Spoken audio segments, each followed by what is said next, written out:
Wow, hello my beautiful farmers. Once again, here I am again.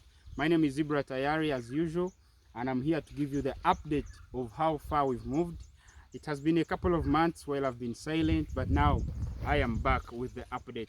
You remember sometime back we were planning plant pastures, have maize, what.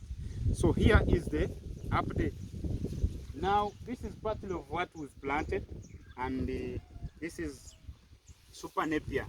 So this is the size now. You can show them. This is the size. So Super Napier, our Super Napier, this is the size where it is now.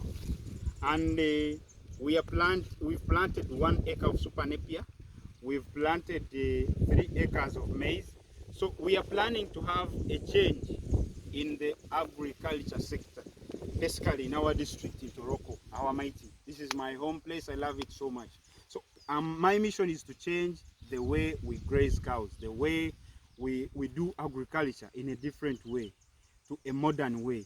Otherwise, I'm going to take you through the maize. This is the pasture section.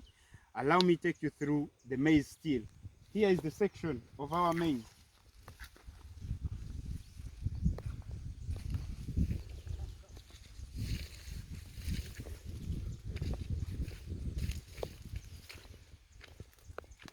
So this is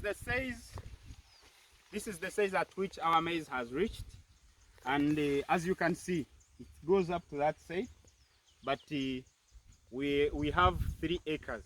So we are planning to change the minds of people, to change the ways how people graze, and we want to bring in a difference. And my aim personally is to have mainly the youth more involved in this activity that is profitable. Let's not focus on jobs, let's not focus on other things, let's not focus on politics. This is a fresh term. The president swearing in got out a very clear statement that this is Ksanja, no sleep. So bro, don't sleep, let's hustle. CC, don't sleep, let's hustle. It's time to work. Wake up, let's work. And considering his speech during the swearing in, he had 4 major sectors, but I won't go through the 3. I want you to focus on the first sector that he stated. That was agriculture.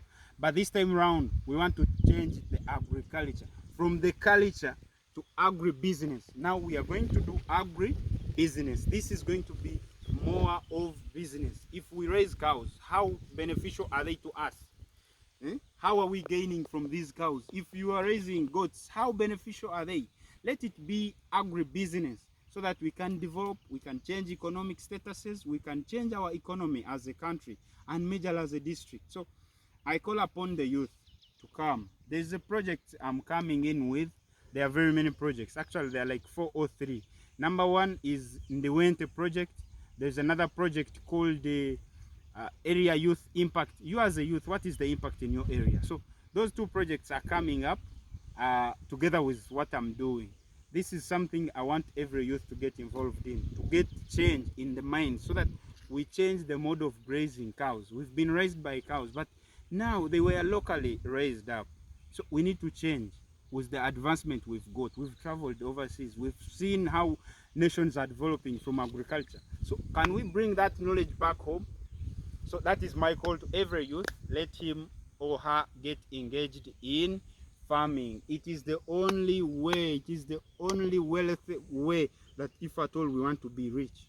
Let's come, do work, let's go and involve ourselves in agribusiness. Let's do what is not done before, so that we can have a change in our community, in our areas, in our life standards. Thank you so much. Welcome to our farm, our investments. Thank you. See you there.